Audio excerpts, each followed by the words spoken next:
So this is Brother MFC-J497DW Printer. So I'm going to show you how to improve the print quality or the general maintenance of this printer.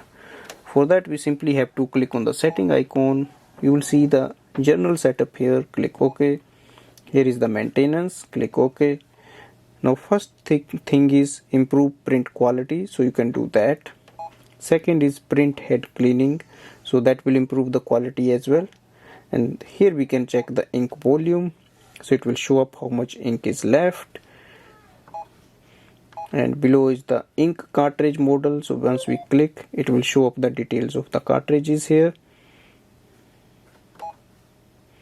And here is the print setting options, so once you click on that, and you will just set up accordingly and go back. And all of these things you can just do to improve the print quality. Thanks for watching.